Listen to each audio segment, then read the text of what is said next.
ایران میں 19 مئی کو منعقد ہونے والے ممکنہ صدارتی انتخابات کے حوالے سے اہل سنت والجماعت مسلک کے نمائندہ عالم دین علامہ عبدالحمید اسماعیل زئی نے سنی مسلمانوں کو بھی صدارتی انتخابات میں حصہ لینے کا حق دلوانے کا مطالبہ کیا ہے۔ انہوں نے پرزور مطالبہ کرتے ہوئے کہا کہ ملکی دستور کی دفعہ 35 اور 115 میں جوہری تبدیلی لانی چاہیے تاکہ اہل سنت کے امیدوار بھی انتخابات میں حصہ لے سکیں۔ رپورٹ کے مطابق علامہ اسماعیل زئی کا کہنا تھا کہ دستور کی دفعہ 35 اور 115 میں شیعہ مسلک کو ملک کا سرکاری مذہب قرار دیا گیا ہے، جبکہ ملک میں اثنا عشری شیعہ مسلک کو غلبہ دینے کے بعد دوسرے مسالک پر سیاسی عہدوں پر پابندیاں عائد کی گئی ہیں۔ صوبہ بلوچستان کے صدر مقام زاہدان میں ایک تقریب سے خطاب کرتے ہوئے انہوں نے کہا کہ ایران رجیم کو چند دستوری دفعات کا سیاسی فائدہ حاصل ہے اور وہ ان دفعات کی آڑ میں اہل سنت کو ان کے سیاسی حق سے محروم کر رہا ہے،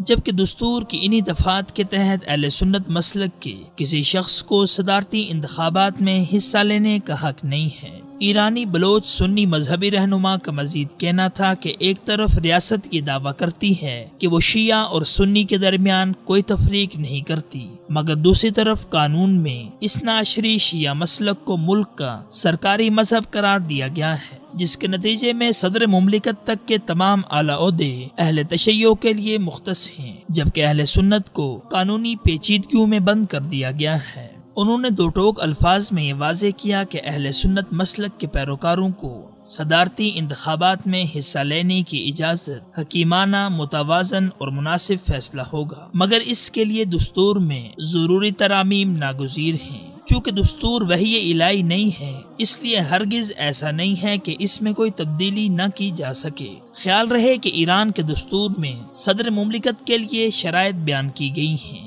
ایران کے دستور کے دفعہ 35 میں بیان کردہ شرائط کے مطابق صدارتی امیدوار کو مذہبی شخصیت ہونا ضروری ہے۔ اس کے علاوہ ایسا شخص جو اسلامی جمہوریہ ایران میں اہل تشیع کو سرکاری مذہب مانتا ہو اور وہ مسلکاً شیعہ ہو۔ اسی طرح دفعہ 107 میں یہ واضح کیا گیا ہے کہ اہل سنت سمیت کسی بھی دوسرے مذہب یا مسلک کے پیروکاروں کو مرشد اعلیٰ دستوری کونسل کا رکن اور صدر بننے کی اجازت نہیں دیتا۔ ان عہدوں اور اس کے علاوہ دیگر اعلیٰ عہدوں کے لیے امامیہ شیعہ ہونا ضروری ہے۔ دفعہ 61 میں یہ کہا گیا ہے کہ کوئی سنی مسلمان عدالت کا جج نہیں بن سکتا، جبکہ دفعہ 115 کی شق 5 میں یہ کہا گیا ہے کہ صدر مملکت مذہباً شیعہ ہوگا اور وہ اہل تشیع مسلک کو ایران کے سرکاری مذہب کے طور پر مانتا ہوگا۔ دفعہ 121 میں یہ کہا گیا ہے کہ ریاست کا کوئی بھی اعلیٰ عہدیدار منصب سنبھالتے وقت شیعہ مذہب کی وفاداری اور دفاع کے تحفظ کا اقرار کرے گا، جبکہ دفعہ 12 اور 13 میں مذہبی آزادیوں پر قدغن عائد کی گئی ہے اور کہا گیا ہے کہ شیعہ مسلک کے علاوہ کسی دوسرے مسلک کے پیروکار اپنے مذہب یا مسلک کی ترویج و اشاعت نہیں کر سکتے۔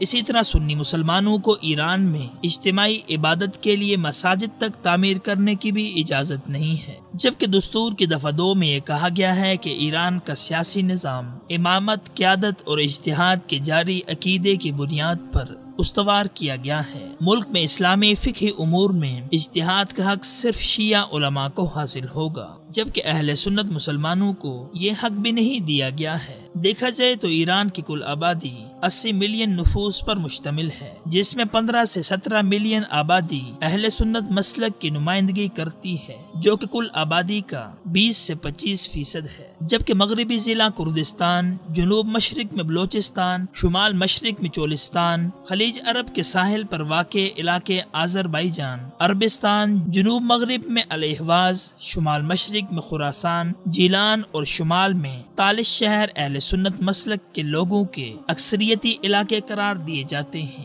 اس کے باوجود ایرانی رجیم کی جانب سے چند دستوری دفعات کا سیاسی فائدہ حاصل کر کے ان دفعات کی آڑ میں اہل سنت کو ان کے سیاسی حق سے محروم کیا جاتا ہے، جو کہ در حقیقت کسی بھی ریاست کے باسیوں کے بنیادی حقوق پر ڈاکہ ہے۔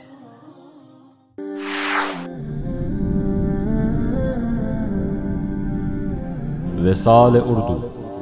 حق کا راہی